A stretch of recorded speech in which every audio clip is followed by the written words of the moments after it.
Well, you're live now, so you don't really have much of a choice. How are you guys? We are all good. Yeah, we're good. Smashed from a team workout today, but besides that, we are all good. It's nice to meet you. Well, like to meet. Yeah. As much as you can meet online. How was the Open? The Open was okay. Yeah. We decided, or we were set on not putting that much effort into the Open this year. We have a collaboration with Krieger Training.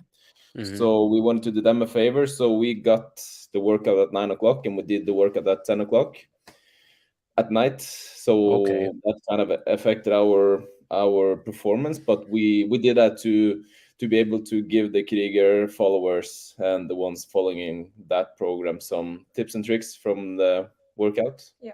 Okay. I know Kristin did that last year as she was retired, but she still like wanted to do the Open and give something back to her own programming. Whoa.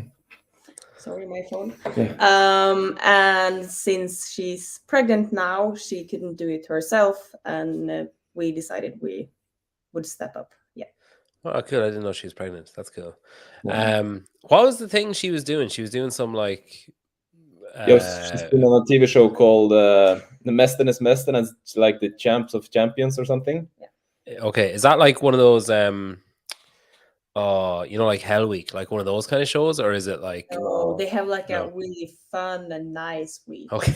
But it's all champions, like Yeah. retired champions, Yes, competing against other retired champions. yeah. So old boxers, wrestlers, handball players, rowers. So like, yeah, they want to find the champion amongst former champions. So as she's been championing CrossFit and won the World Cup in functional fitness, she got a spot in that program. So she did really well. She placed second. So, Okay. but I think she was the moral winner because she had, I think, most wins and most team wins, I guess. So I think she's pretty happy. Yeah, she was the moral winner. That's Yeah.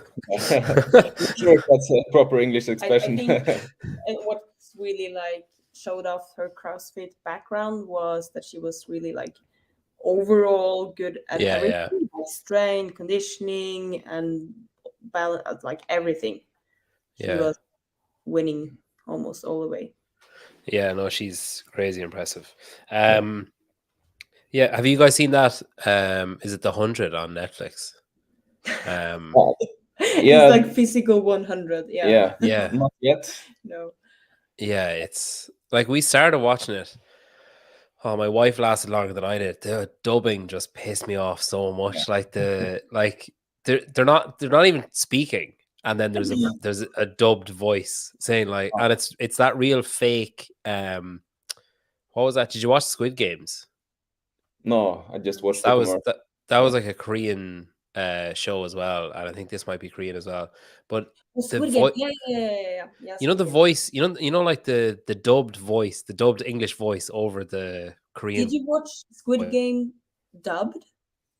No, like you watched it dubbed. Yeah, it was dubbed, wasn't it? Yeah. No. Was it not? Korean. Because I seen like 5 minutes of the physical 100, and I was like, whoa, this brings me like Squid Game vibes. Yeah, it was the same. Maybe it wasn't dubbed. Maybe it's just the way everything was just overacted. Like the woman in Squid Games in particular, everything she said, it was just like, just calm down. Like, why are you being so erratic? And then these guys, in the 100, they're like, the conversations they're having with each other just seem so fake. Like, but like really, not even the words they're saying seem like real things you would. They're saying like, wow, she looks really fit. But instead of saying it like that, they're like, wow, she looks really fit. It's like, why is your voice going in that way? It doesn't make any sense. Like, but you should try watching it without being dubbed, like just a normal version. The physical 100 and Squid Game. Yeah, on the original language. Yeah. Yeah. Now I'm thinking I didn't watch Squid Game. I can't remember if it was in. I don't think I would have watched it with subtitles. I hate subtitles. Yeah. Because I feel like I'll just read a book if I want to read something. Like, I don't know. I can't. Yeah, I don't know. Anyway, we're getting off topic. So it's kind of like that. It was like a mini version of that, Fittest 100. Yeah. Okay, yeah, that's cool. That's cool. Because it's hard. She was posting about it, but it was all in Norwegian, and for some reason, it doesn't offer me C translation at the bottom on her post. Now we have two new Norwegian friends, so you can just ask us every time you post something in Norwegian. I'll send it to you, and then you can just lie. Just send back like, "Oh, she said she really hates Ireland and everything." The picture doesn't match up with the text at all. She's holding her kid, and she's like, "Oh, I hate Ireland." If there's one country I fucking hate, so the Open then. So like you were kind of sacrificial lambs then a bit, for the Open. So.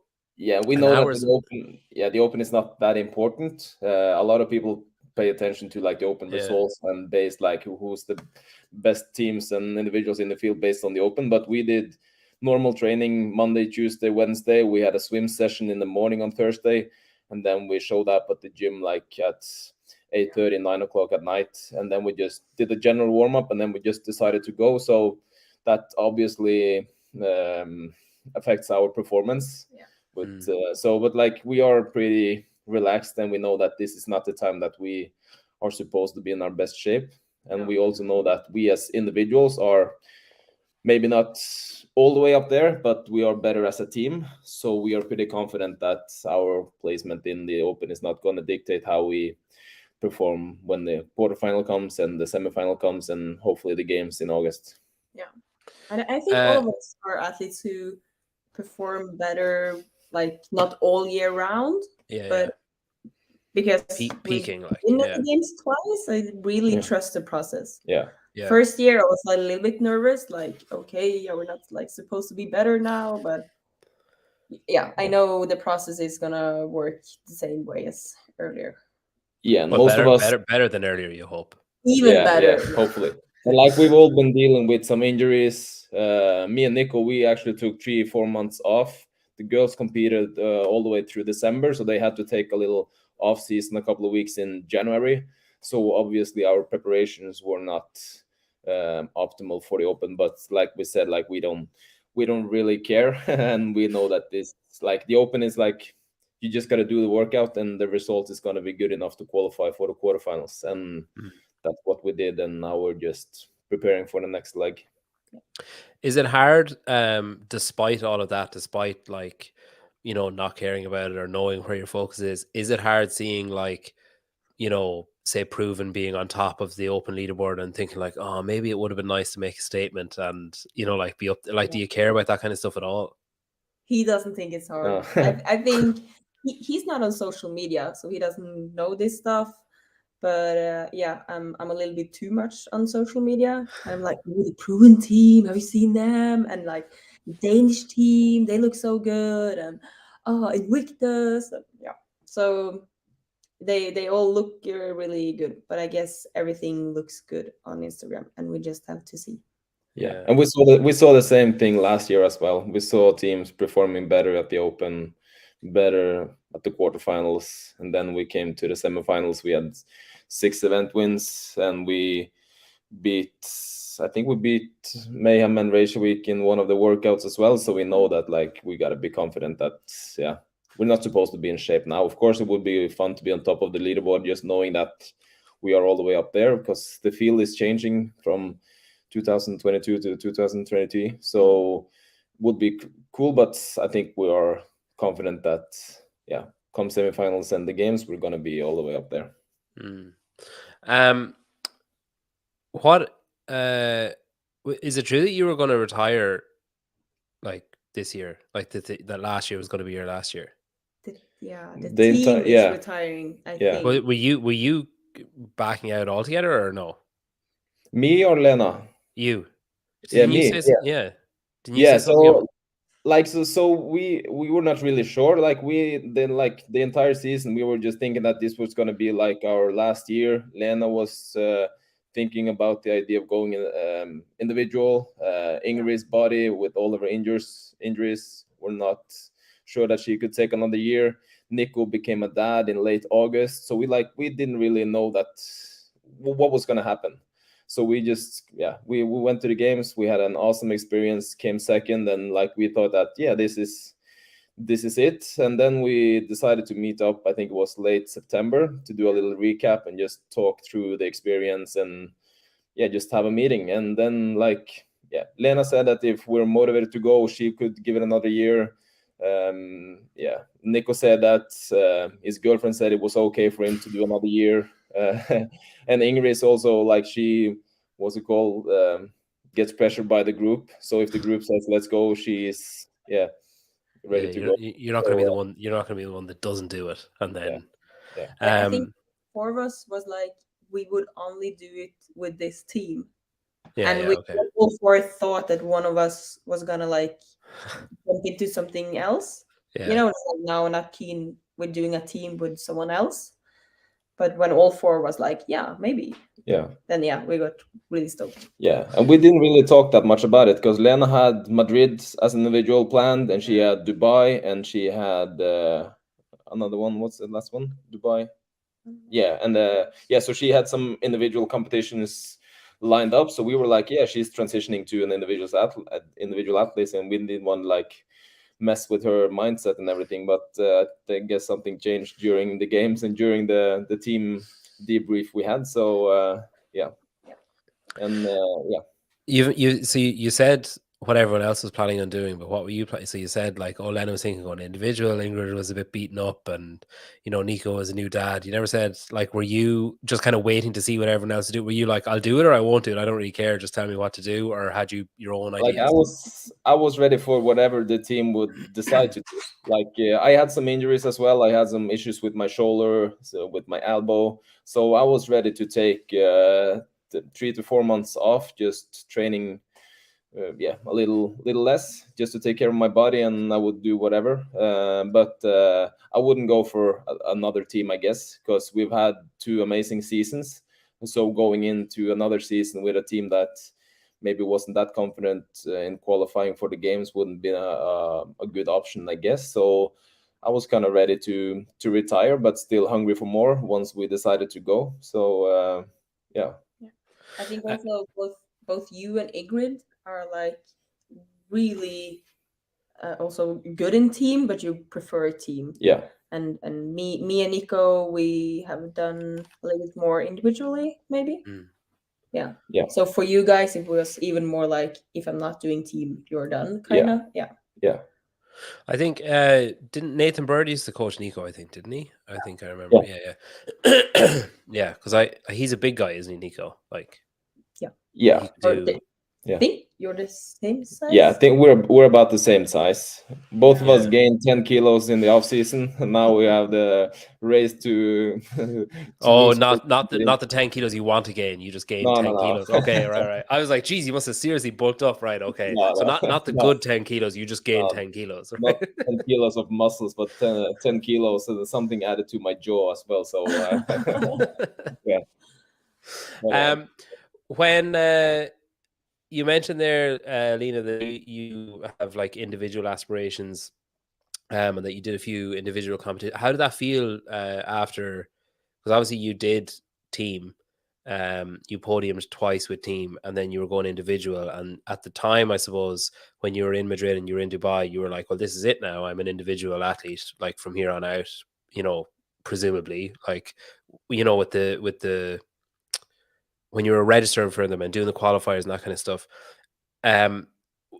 Was there a part of you that was like nervous about it? Were you confident about it? Were you like, oh shit, maybe this is a mistake, like maybe I need to stick with team? Or were you like, no, I'm ready for this on my own? Or no, I don't know, on the like opposite, like from Ingrid and Eivind, I like being on the floor by myself too. Like in general, I like the competition feeling, just standing on a stage kind of and performing. But of course, it is way more fun to perform when you're doing well. And mostly I done more well on a team, I would say. And especially last year with the Navy Blue, we had the Worlds in functional fitness, which we won. We had the semifinal. I also had the Woodapalooza with Ingrid and Kristin. And there was a game, so it was all like wins or second place. which is it feels awesome, obviously. And standing on your own, like competing is still fun, but the placement maybe not so fun. But yeah. Do you feel any added pressure, like like if it's just your name as an individual, people might be like, oh, like who's she, like where's she from, whatever, but it's like, oh, she was on the Oslo team. Do you know, like, does that add any pressure to you as an individual, the fact that you're on a successful team? Yeah, I think so, maybe a little bit, yeah. But I think also people realize now that there's so much more to being on a team. Like you can put great individuals together and they will not perform better on a team. Yeah. And the whole mindset, it's just so different. And that's also why I want to do the individual stuff as well, because I like the experience of it. I think it's more the other way around. Like if you're a great individual athlete and then you put your name on a team, I think that would add more pressure. Yeah, true. Like, because people know that there's a big difference between being on a winning team than being individual. So like Annie putting her name on the Iceland team, I think that kind of adds more pressure to her and her name, because people are used to seeing her win. But when she didn't perform in some of the events, I think that was like more of a hit to her name, even though people knew that when the team failed, it's not completely her fault. But I think that's kind of like more of a realistic scenario where the pressure is added. Did it annoy you last year when so much of the focus was on Iceland and Mayhem? Obviously, like, I mean, you can understand why, I guess, when it's Rich and Annie and like, they're like day oneers in CrossFit. So like, it makes sense that it's like suddenly they've got this, oh shit, we've got a really good storyline in the affiliate cup and this is brilliant. This is exactly what we need. But like, it still must be frustrating when you're like, hey guys, we finished second. Can we be talked about as well, please? I think it was way more annoying for our friends and family and fans. They were always like commenting, but hey, but you guys. But yeah, we talked about it sometimes, but we use it more like fuel and like, we're gonna be the underdogs. We're coming in, like they have no idea what they're waiting for. So for us, it was good, actually. And we didn't really have a long track record. Like we had one second place at the games, so we didn't feel like we were like an established team that been there year in and year out. So like we knew we had one good year, so that wouldn't guarantee that we were going to be amongst the top teams. But going into the games, of course, like we would love to have a little bit more attention, but for us to be underdogs and just proving ourselves on the floor was I think a much better feeling than getting all the hype, because now obviously over the last couple of months we've been getting a lot of attention with being on podcasts. We got some new collaborations and stuff like that, so I think there's more pressure this year. And we're probably going to talk about that later, but I think the field is going to be stronger. Maybe not the best team is going to be stronger this year, but I think the field is going to be much stronger this year. So I think the top 10 teams are going to be much better in average than last year. So this year is definitely a year where we're going to feel a lot of pressure, I guess. Yeah, it's kind of like, because, like with Wodapalooza in January, as the teams were being announced, the teams of 3, every time a team was announced, you were like, oh, well, they'll obviously win it. And then a new team was announced, you're like, oh, you forget, like, it's like a recency bias. Like, you forget the other team, you're like, oh, well, they'll obviously win it. It's kind of been like that with the Affiliate Cup this year, where you, like, immediately your mind went to Invictus or you guys when Rich said he was out. And then Proven announced their team, and you're like, oh, right, okay. And then you have, no shortcuts, and like there's just these, like there's so many teams popping up that you're kind of like, oh fuck, okay. I mean, it's actually getting kind of difficult. And even if you anticipate that they cut the field down, like say they cut it down to 10 teams, like it's fucking hard. It's hard to pick like who's going to be in that 10 if it's for the last day or whatever. Do you know, like it's last day and only 10 to like top teams, and you get a last place. Not because you suck, but just because like the other teams are so good. That's it's gonna be tough.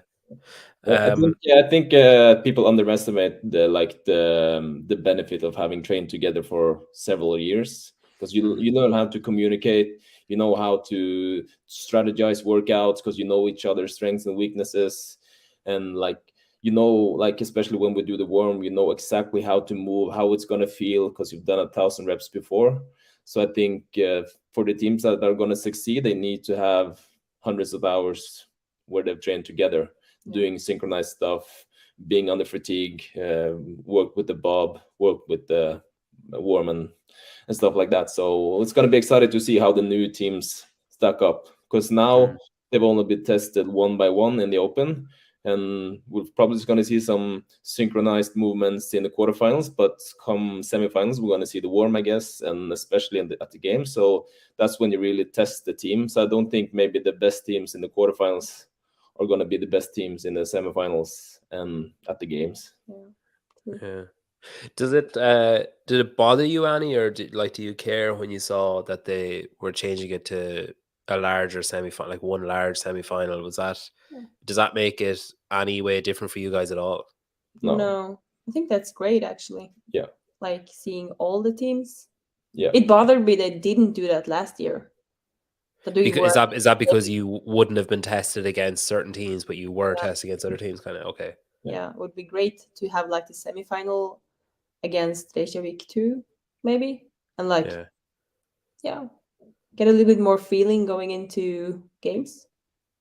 And I think and I also think besides that, I think there's going to be a large crowd coming on from CrossFit Oslo as well. So on the social part of things, I think having one semifinal this year, hopefully, like we have 7 teams doing the quarterfinals. Hopefully we're going to have maybe 3 or 4 or 5 teams going through to the semifinals. So like looking at that aspect of it is also going to be fun, that we're going to be all in the same place, and we're hopefully going to have some individual athletes as well. So last year was like for us sitting at home watching all of the individual athletes being in the Netherlands while we were waiting for going to London. That was kind of boring. So for us to be able to see the individuals and all the other teams are going to be fun this year. Yeah. Who picks the names of the teams in Oslo? So in Oslo, I think, so I like my favorite color is navy blue. Yeah, but why is just navy? Like, it's navy blue. Yeah. But so can I add something? Yeah. Because previously we have like a long team history at the CrossFit Oslo. I think we've done team like forever since I've been there, and the standard name is Wolfpack, because like that's the name of the training program. Mm-hmm. Yeah, and also we have like a big wolf on the wall. Oh yeah, we're like the Wolfpack. So the standard team name is like Wolfpack, and then you have like gray, black, white, silver, gold, whatever. Yeah, that's like the standard CrossFit Oslo Wolfpack, gray and white and black. Okay. Yeah. You guys dropped that. So you just have...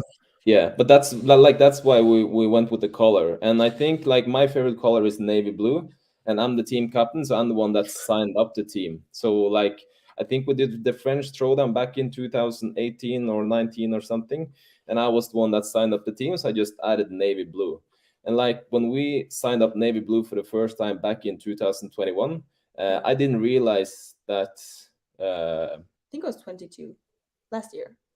No, I think we were navy blue 21 as well. I think we were just like CrossFit Oslo. We got to check that. Okay, yeah. Okay. But I think like in the beginning, our name was navy blue, but I didn't think that navy blue was going to be displayed all the way. All right, yeah. I thought we were just going to be like CrossFit Oslo. Yeah. So, and after that, that we were the only team qualified in 2021, but coming into 2022, we had a couple of more teams as well. And then wanted to like, not make fun of us, but like... make fun of you. They want to make fun of you. Yeah. So I'd have done the same thing. Yeah. So now we have like winter black, and we have blackout, and we have blush pink. All of these different colors. So I think it's just like mocking us. Yeah, because I was giving out about it. I can't remember who I was talking to. But I was saying like it's like saying that something is brand new. It's like it's either new or it's not new. So it's either navy or it's not navy. Like navy blue, navy is navy. So that was my issue with it. Oh, okay, so navy, because in Norway we say marine blå. That means navy blue. But what if you just say navy? Navy blue is Okay. the color. Yeah, I think it's Is like it- the blue color that's navy blue. It's a different. Maybe it's just because in Ireland we don't actually have a navy in Ireland. I don't think. Okay. So we probably just say it's navy. Like I think the background to the Lena podcast is navy. Lena can teach you your language. Yeah. You have navy blue. Someone should. Yeah. Someone. I had this. I didn't go through, but like if you say like the first year we were maybe like baby blue, and then second year we were navy Just go blue, and I darker. wanted like the third year to be like royal blue. Oh, Yeah. You know, that would be cool, like a Yeah. Pokemon evolving. Yeah. And the Yeah. last is just like royal blue going. Yeah, and then you go like midnight blue for like you Yeah. just keep going darker and darker each Yeah. year. Yeah. Once you retire. Yeah. Yeah. And then it's just grey. And then you turn gray like my beard and like my hair. Yeah. So, I actually started noticing a lot of greys in mine Yeah. that I hadn't had before. And I was getting my hair cut last week, and the guy was like cutting my hair, and I was kind of looking in the mirror, like I was like, "Is the light really weird here?" And he was like, "Why?" And I said, "Just like it looks, my hair looks like shinier than normal or something on the sides." Yeah. He was like, "That's gray hair." It's just like, oh, cool. Like that's literally happened between haircuts because it wasn't like that the last time.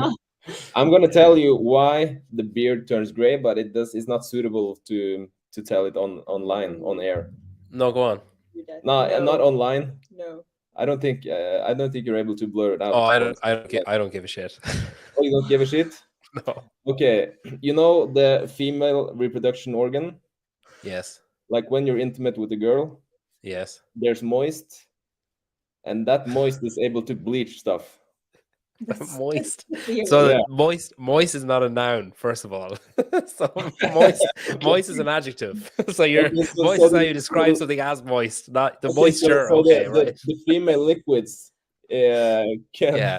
Oh, liquids was so much Bleach worse. stuff, yeah. Fucking hell. So Like, that's why, and, moist like, was bad. Liquids was worse. You No. shouldn't have Yeah, said and liquids. I'm just gonna show you my girlfriend. She's on the couch right there. Yeah, she's thrilled with this. Yeah, she's thrilled with my explanation. I hope she's not paying But she's attention. not that good in English, so she probably didn't understand anything. She's currently unsubscribing from the Yeah. channel as well. She's like, block that. Yeah. Yeah, okay. Yeah, I don't have a lot of grays actually. Maybe I need to up my efforts then. Yeah.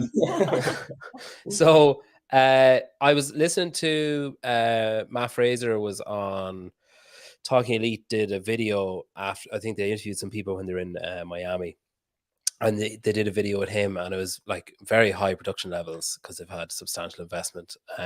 But they interviewed him, and one of the pieces he said was that Mal was pissed off when Tia said she was retiring because you don't want to have people say, oh, well, she only won because Tia didn't compete or whatever. And I think a Freudian slip or an accidental thing he said was, he actually said, you don't want people saying, oh, he only won because he quit. And I was like, oh, are we still talking about Mal or are we talking about someone else here, Matthew? Yeah. So I was curious when you hear that kind of stuff, like you guys jumped into my head straight away because I was like, I wonder, is that like the same with when it's team? Like, have you still like, does that kind of resonate with you guys? Do you guys see like, oh yeah, I see exactly what he's saying? Yeah, exactly. Yeah, like, and yeah. I think especially last year when we had we won the first event, we had the leader jerseys, we took them away from Mayhem, and there was like the first few days that it felt like a battle between us. And yeah, for sure it would actually be really fun to have Rich there for one other year and like really take down the Mayhem team. But I'm guessing like we have 50% now on the proven team, so we can still go for it. Yeah. I think like Rich Ronning brings a lot of hype to the team division, so just having him there just makes everything much bigger. And of course, Mayhem is a great benchmark. Like if you beat Mayhem in a workout, you know that you performed really, really well because they go all in. You know they are prepared. You know that they know what they're doing. So of course, like competing against the best teams and being able to beat them, and like we were 3 seconds behind on the final workout. So like knowing that you're able to push them, and they are definitely the best team in the world. They've been there for the last couple of years. So just having them as a benchmark is definitely awesome. And like for us, at least, like if we were to choose, would we rather have them there this year or not? We would rather have them there, like to know that we can compete against the best. So yeah, definitely. So, but we'll see. It's not like just because they're gone, the first place is up for grab for us. I think the field is going to be super strong this year, and I think we're going to have a lot of surprises once we get back to Madison. Do you guys feel like you have a target on your back this year more so than say last year? Because like I guess there's kind of people kind of accept, or people kind of expect anyway, that okay, who's going to come second in the Affiliate Cup? Like when Mayhem were competing, that was kind of the narrative that was spun of like, right, who's finishing runners up? Whereas now it's like, okay, well, who's going to win? Like there is a gap there, and there is like whatever way you look at it, there has to be a new team that wins. Do you guys feel, as the team that was in second and that was in second and second again, that now you have, are you going into the season feeling like you have a target on your back rather than chasing something down that maybe you're being chased down? I think both yes and no. Like we said earlier, I think like if you're an individual athlete transitioning to the team division, I think that adds more pressure. So now, like the Danish team, they have André Houdet going as a team. The Proven team is putting together a team for the first time, and everybody knows their names. Like they're established games athletes, individual games athletes. So I think like I'm not going to talk for the entire field, but I think when we look at the field now, I think more of the more established game athlete names are the ones that are having a target on their backs, I guess. So for us, like once good teams are announced, I think that takes a little bit pressure off our shoulders rather than adding pressure. So if no new teams were announced, and maybe the Invictus team did some changes, and like if we saw that the field was weakening, I think we would have more pressure. But now I think everybody that are familiar with CrossFit and knows like the different names knows that this year is going to be much different than the last couple of years, with I think a broader field and a better field. Maybe not as good as Mayhem, but a broader and better field. Yeah. Are you expecting like far lower points then? No, For I us, don't. I have no idea what to expect for this year's games. As Eivind says, like the field looks so different from previous years, and yeah, there's no way knowing. I feel like in the individual side, you have like the same names appearing, and then they have like 20 or like maybe just 10 new names adding up, but there's like mostly the same, and you know what to expect. But on the team side, there's like completely different from 2021 to 2022. So I have no idea. We just have to go there and like do our best. Yeah, it's kind of like, as well, I suppose you have that, you know, like we were saying about picking where a team is going to finish up or whatever. Like if I also feel like in the past, at the game, say last year, you were kind of looking at, okay, one of three, maybe four teams is going to win this event. And then the next event, you're like, one of three, the same 3 or 4 teams is probably going to win this event, and so on. Whereas now I feel this year, you're like, okay, one of 7, 8 maybe teams, depending on the workout, could win this workout. So, I kind of feel like, because I know that, say, the points gap between first and second in 2021 was larger than the points gap in 2022, and like you have to put that down to you guys improving, but the field also improving. Like so you were able to close the gap, but also the gap was closed because there was less people finishing like further behind Mayhem, or maybe they didn't win as many events as they usually won or whatever. And then this year you now have, like we said, anyone could win anything depending on what the workout is and stuff. Whereas before you were like, regardless of the workout, okay, Mayhem are probably coming in the top 3 or the top 5 or whatever. So yeah, I kind of think it's going to be like really fucking close. Like regardless of who wins, I still think you're not looking at more than 100 points between first and second, or second and third, or third and fourth. I think it's gonna it could come down to the last workout or 2 workouts. It's gonna be close. Definitely. I remember in 2021,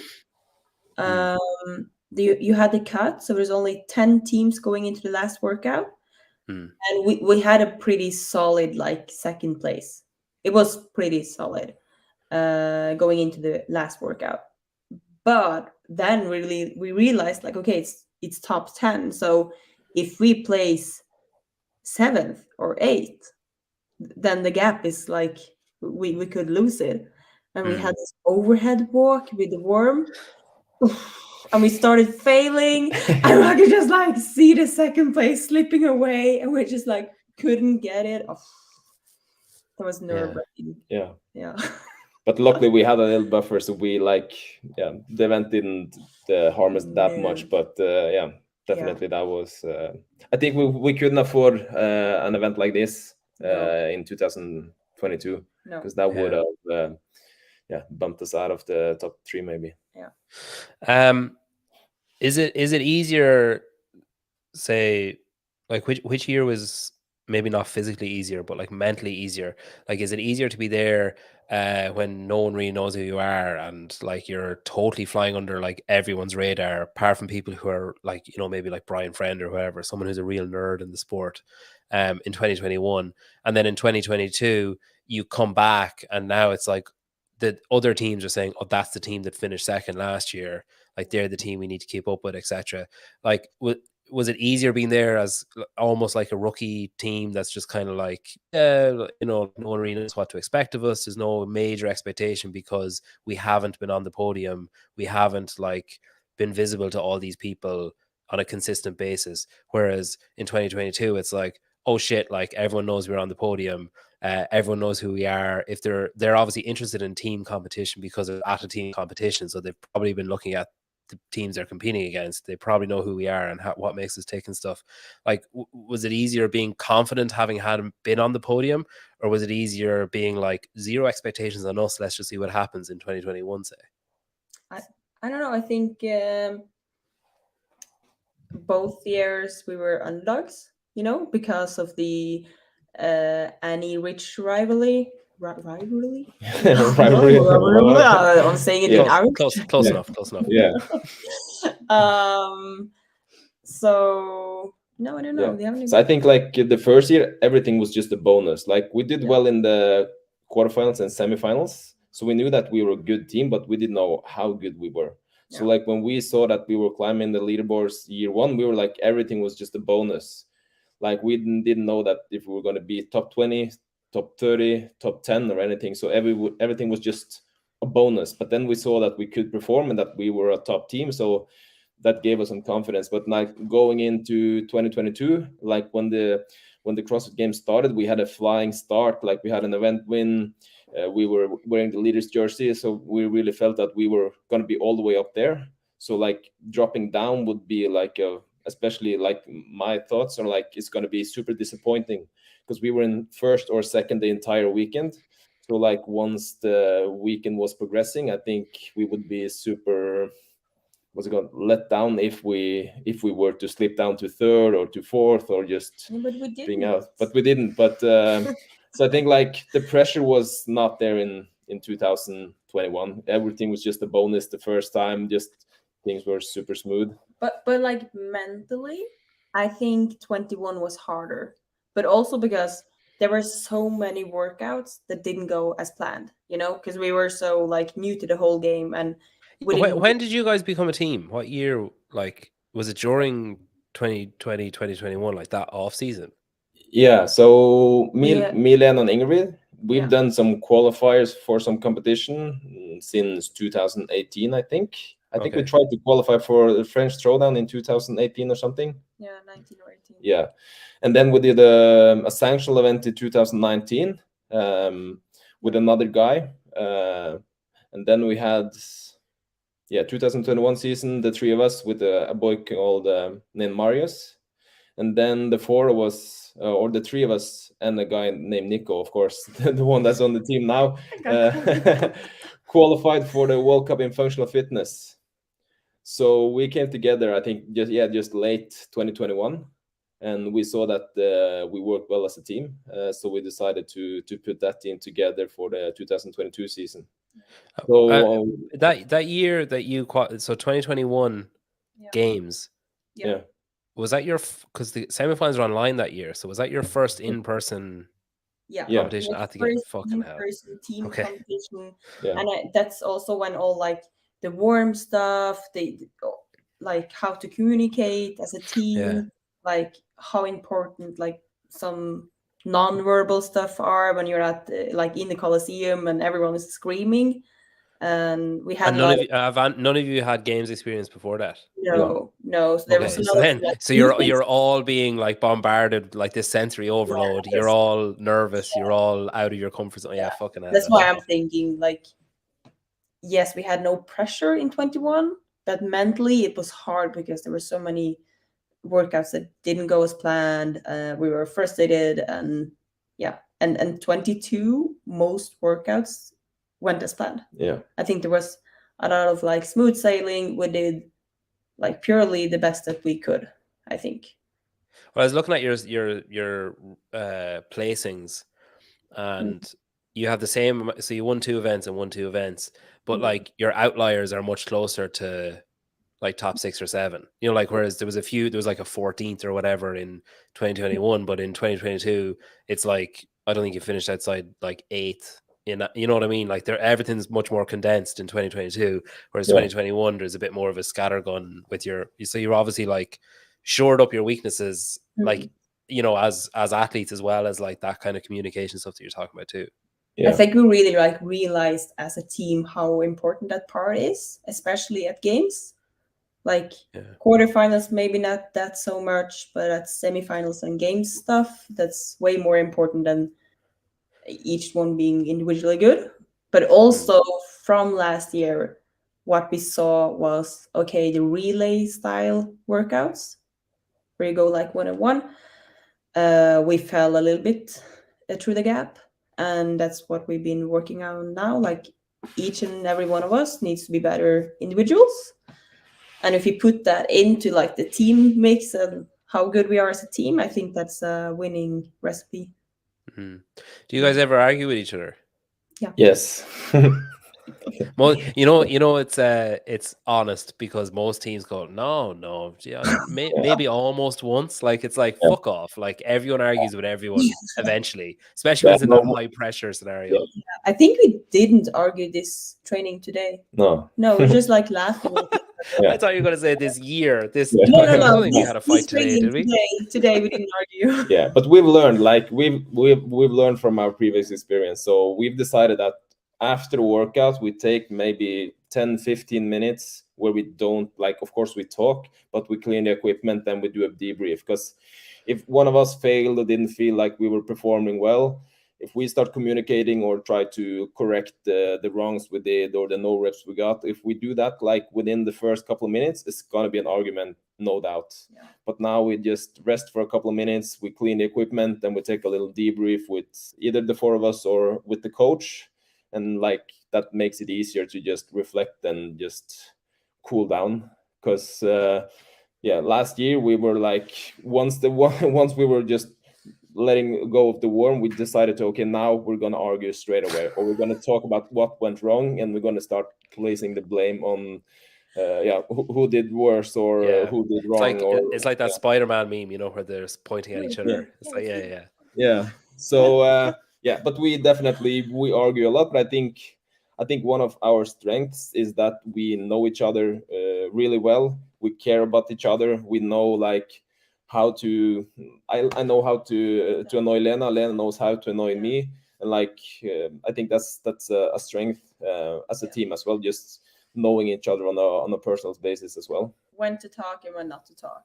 Yeah, I'm not talking during workouts at all, because that's like I just sound so angry. And I know the team is gonna be like annoyed at that. So my cue is just like, don't talk. So we definitely learned a lot. So I'm the same when I'm this is obviously at a much lower level, but if I'm doing a workout and my wife is talking to me, my wife could have a perfectly pleasant conversation with someone while training, and if I'm doing it, all my answers are short. Like she's like, there's something wrong. It's like, no, I'm literally out of breath and I can't. And it sounds like I would be like, go to the bar. Talking through the workout, and that's But even though we like being on the team, we are individual strong athletes with like we are stubborn. So like when we do 4-sync movements or the entire team is working together, none of us want to be the weakest link. So if we do a workout like where I'm the weakest link, if we do rope climbs or if we do high rep gymnastics or stuff like that, and I feel that I'm dragging the team down, that's not the proper time to like talk to me or give me feedback when I'm out of breath 30 seconds after the workouts. Like, hey, have you tried doing better rope climbs? Yeah. Like, what the fuck So try to do this next time. It's like, I know, but not now. So yeah, and now during the team workouts we either have Kristin there or Joachim Rygg, our coach. So they are the one giving the feedback. So we will definitely learn a lot. We've had a couple of team trainings this year already, and I think there's some elements that could have been been the root of an argument, but it didn't, because we decided like not to talk about it right there and then. Does that happen at the games and stuff as well? Do you have to? Is it different in that scenario, in a competitive scenario? Are you better able to handle it, or do you still do that where you're like, shut the fuck up, just walk off the floor, don't talk to anyone, don't talk to each other? At the games, I think it's a natural, because they have like, okay, you're coming to the finish line, there's like high-fiving the other athletes and talking with your There's a break kind of built in. You can't like really talk to the team properly within like 10-15 minutes. But on the other hand, if you feel like you're the fuck up on an event at the games, I think that's gonna bother you way more, and it like sits deep, and it will like bother you for maybe an hour or two, or even like the whole weekend. So I think I've only seen it like twice, where an athlete on team just like lost their head in like mid-workout, and it's so entertaining. Like when they're like arguing, like 4 people standing at the worm or standing at the bob, like shouting at it, or it's usually just one just goes, and the rest of them are just like throwing their hands up, being like, fuck's sake, that's just put your how we hands did back. with the overhead worm working lunges. We had like a little bit of that situation. Because we didn't practice. No. We didn't have a worm in the practice, like the warm-up area. And we didn't like realize how to just get it up there. So, but we usually don't argue during the workouts. No. I think we had one fallout last year, like on the ring muscle up workout. I just got hammered. Now, like my lockout was just trash, and the judge was just pointing at me, saying lockouts. I was aware. I yelled at you. I was very aware that my lockout was trash, that workout. And after that one, me and Ingrid had a little argument where we like had to cool down and decide that, okay, we got to let this one go. Because usually when we do ring muscle ups, Ingrid is the one that we're following, and she's the one that decides when to split the reps. But all of a sudden I was the weakest link, and I really felt that, man, we fucked up. And like we were used to being all the way up there, like being top 3 the entire weekend. I really felt that this workout is gonna maybe make us drop a few points and maybe go out of the top 3, and that's not a good feeling, because like we're competitive, we want to be all the way up there all the time, and once you feel that fuck, I fucked up and I let the team down, that's not a good feeling.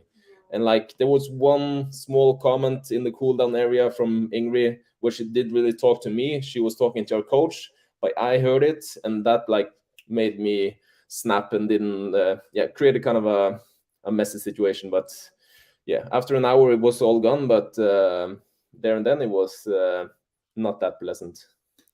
God, an hour is a long time for that to spill over, especially in that kind of scenario. Shouting at you during the workout, because I was like, we were getting no reps, and I was like, usually it's like me or Ingrid. I was like thinking it was me, and I was like, I'm locking out so hard. I don't know why you're like dislocating your elbows. And I'm just like shouting like, who is it? You know, because I can't communicate, so it just sounds like super angry. And Eivind just like, it's me. It's gonna be me.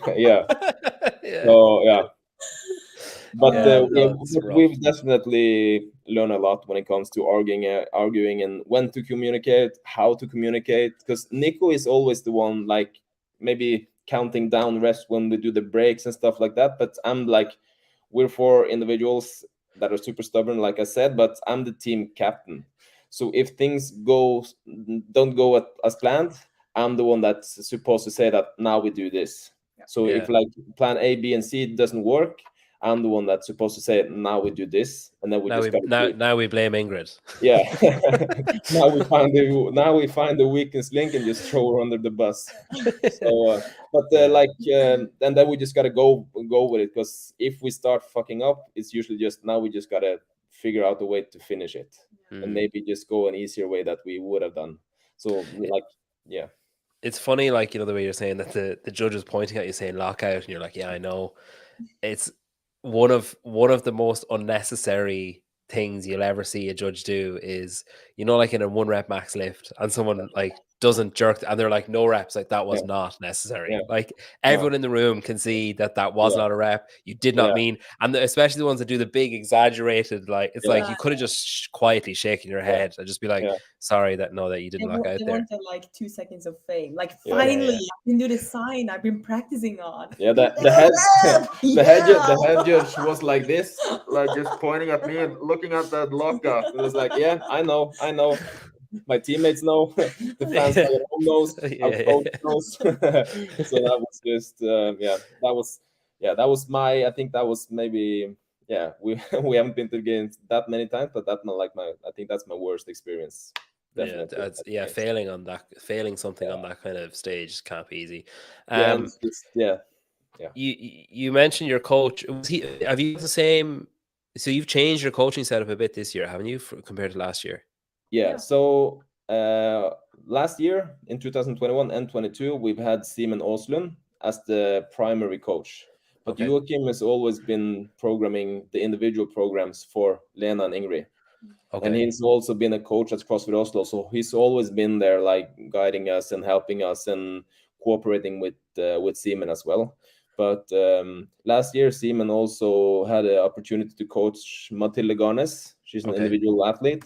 So his focus kind of transitioned a little bit from us and to her. And so we added Joachim to the, coaching staff late, maybe April, May last year. So kind of late in the season. So he's been with us he's been with us forever, of course. But now he's got the primary coach role alongside Kristin.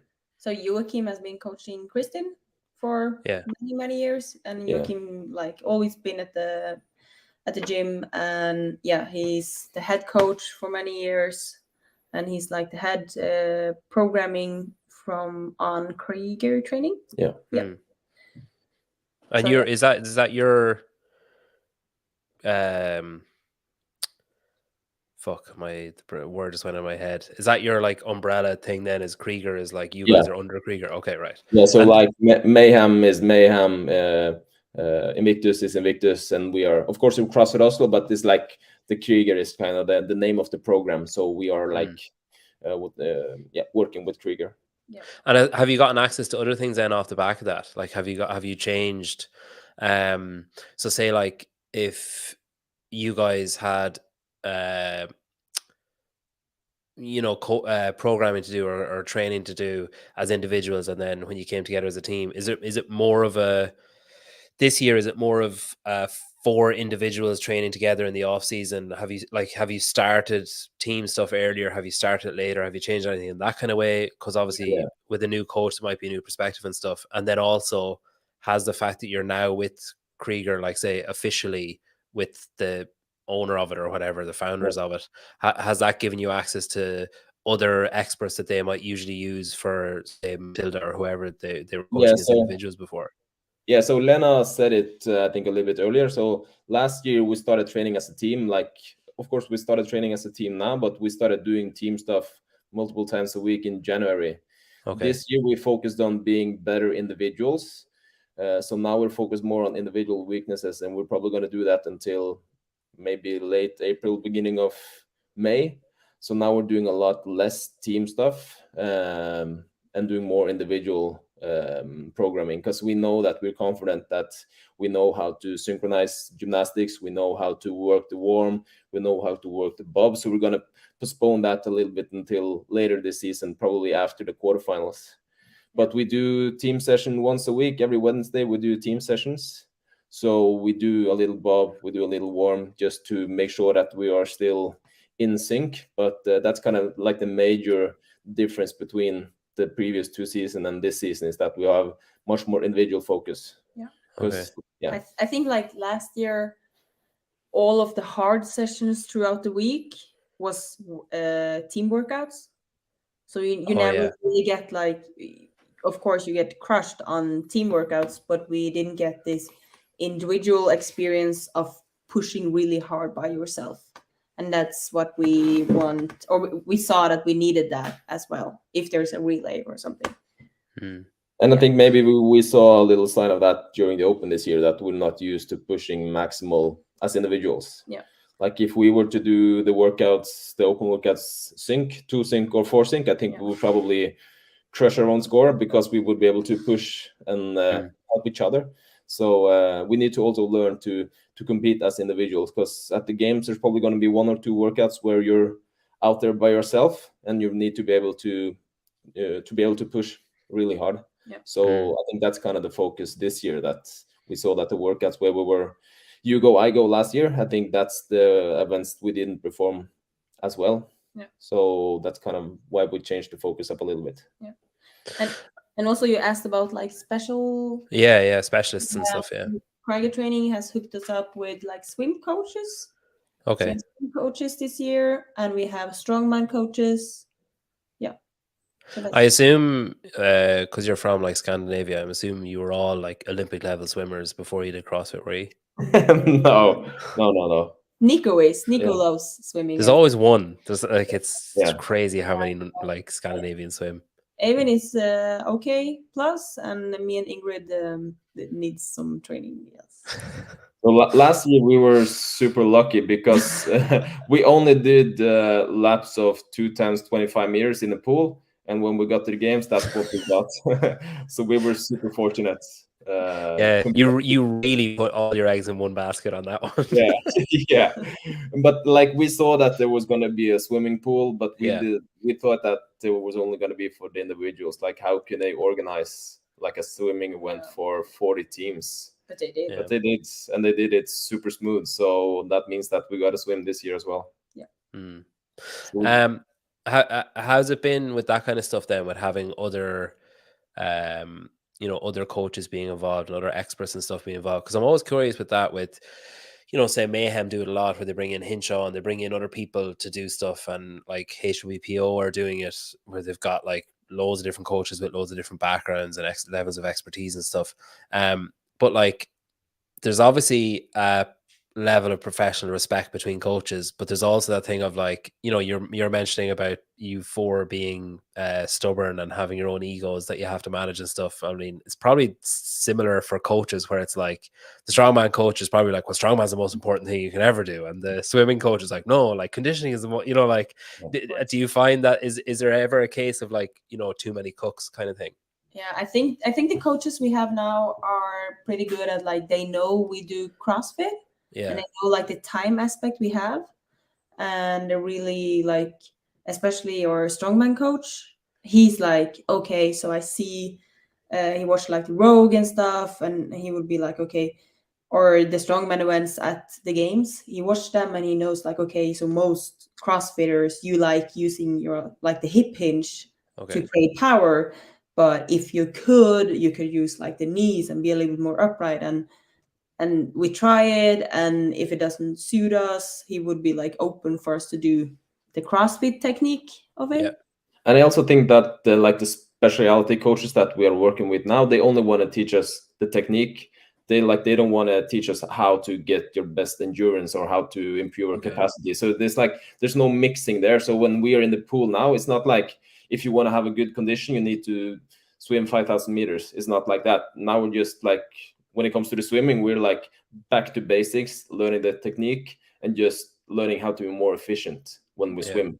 So that's kind of the focus. So it's not like a coach mixing his or her philosophy with the CrossFit mindset. And like the 2 guys we have now, they're pretty young and they are national swimmers, top level, but I don't think they're coaches. but they're able to coach us and teach us techniques. So it's not like a 40-year-old guy with these like stubborn opinions about how to train. So it's more like the best swimmers in the country trying to teach us technique. And they're also into CrossFit. Yeah. Like they really, and they know the time aspect we have to be Yeah. good, and like what could show up at the games. Yeah. And they know that if they can make us 10% more efficient swimmers, that's gonna help us to perform on what we need to do. Yeah. So swimming is fucking hard. Like definitely. So every 2 or 3 months I'm like, all right, swimming. I'm gonna really like zone in on it. Like I'm gonna fucking nail swimming. And I go once, and then I'm like, well, I'm never doing that again. And then another few months later, I'm like, all right, swimming. I'm gonna nail swimming. But I always find that like I'm doing lengths, and I'm like, okay, wow, that was really good. Like the way I took that breath there was perfect. And then I spent so much time patting myself in the back for that I'm like, oh, I haven't breathed it in a half a length. I'm gonna die. And then the next time I'll be like, oh, I forgot to use my legs that time. And then the next time I'll be like, oh, I turned the wrong way and swallowed what, like it's just like so many moving parts that I just can't even fucking think about it. Yeah, because we do a lot of technique and we're like getting new drills and stuff like that, and then like we feel like you're starting to learn it, and then they say, okay, now we're gonna swim 4 times 25 meters, and then you just forget everything, and you just smash that. It's like that, like in Friends, where it's like me. It's like that, where it's just gobbledygook at the end. That's funny. What are your is your goal? Like, have you said out loud yet that your goal is to win the games? Like, do you go as far as saying that, or is there too many moving parts to say that? I think it's fair to say that's the goal. Like, of course, that's what we're reaching for, but like expectations, maybe something else. And is it basically like your line of failure isn't, well, if we don't win, we failed? It's not like that's involved. No. I think we're going in like we're doing our best, and if we can go there and we're better at like the stuff we've been working on, that's a huge win, of course.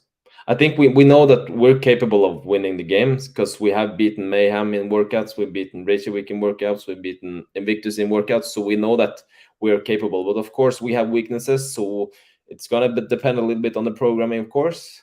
And like Christian said today, like once we finish the games in August, if we can look back and see that we gave it everything, we did our best, and we as individuals also like gave it our 100%, like when it comes to sleep, nutrition, training, communicating with the coach, like doing the proper adjustments. Like if we can tick off all of those boxes and we place 4th, I think like we got to be happy. But doesn't mean we're satisfied or that we reach our goal. The goal is still to win. You're happy with your efforts more so than the outcome or whatever. No, but has working with Kristen changed anything, like actual competitive performance wise? Like has she said anything about, because obviously she's been around for so long and she's competed at a high level for so long on her own, and like just like stomped it for so many years. Like is there anything about competition itself that she said, oh, you should do this during competition, that you've been like, oh my god, how do we not know that was a thing, or how do we not realize that? Has there been any of those kind of little mindset shifts or advice that she's given? Not yet, I would say, but she's been around at the box for so long. We've been training with Kristen for very long, and also the year we first went to games, we did a lot of like workouts together with her, and there's nothing like super new like these past months that she's been our coach. But she was also on the national team in functional fitness last year, and we were part of that team. No, not last year. Of course, as a coach, last year. So we've been working with her like on and off, and she actually said today, we had a team training today, and she said that after the quarterfinals, going into the semifinals, we're going to start working much more on mental stuff. Okay. So right now, she's teaching us the like tips and tricks for how to breathe better on a burpee, or how to attack that movement and what to think about that movement. So she's learned us like we get some drips here and there, but when it comes to the mental coaching, she just said it this today that like after the quarterfinals, we're gonna start working a little bit more on like how to think and how to prepare ourselves and how to maximize like the how to not argue with each other, that kind of stuff. Yeah, yeah. So and we have a lot of respect for her as well. I think if she wasn't present, I think we would argue more. But we don't want to look like children in front of her, because we have she's definitely somebody that we really respect based on like everything she's done and achieved. So she knows, like, she's not talking like out of thin air. She's like it's based on performance and experience. Yeah. She walks into the room and you all suddenly start hugging each other. You've been like beating the shit out of each other, and they're just like, "Oh shit, she's here!" Oh like, yeah, hey, we're all great pals. She's there with the camera. We got to smile. Well, I don't want to add any pressure to your season, but I have a bet with John Singleton from the program. So so if you guys finish below proven, I have to buy him a pair of rads, and if you guys finish ahead of proven, he has to buy me a pair of rads. So what's rads? Rads, like the shoes, the trainers. Oh, so did he bet against us? I thought John were like our friend. Yeah, me too. John, come on. He was. He was our friend. Well, if nothing else, even if I lose the bet, I've ruined one of his relationships. So either way, I win. No, we were talking about teams, and he was kind of saying how. No, that's fair. We were going through. But I'm really glad that we made a new friend today, and that you betted on us. Thank you. Did you met someone else today? Did you as well? No. Oh, you mean me? Yeah. No, I'm kidding. I lost a friend as well today. Who's that? The rope. I'm gonna show you. I'm not sure if it's possible for me to show you like a 5-second clip. I think we can make it. We practiced the rope today, and let's see. Like, can you see me? Yeah. Coming in. Yeah. Wow. So this is like our secret sauce. So Kristen is holding the rope. She's letting it go, so we get the swing. So we practice just to jump into the rope. So this is me. Wait for it. Is it slow motion? No, I don't think so. Is it? No, the guy in the background is moving real time. Okay, so this is me trying to catch the rope. Unless he's moving really fast, and then slow motion, he just looks like he's moving normally. That's it, and whoop. Oh god! No, that was a proper. That's a show off. Let me show you the face. Here's a terrible rope climb, and it's perfect. Yeah.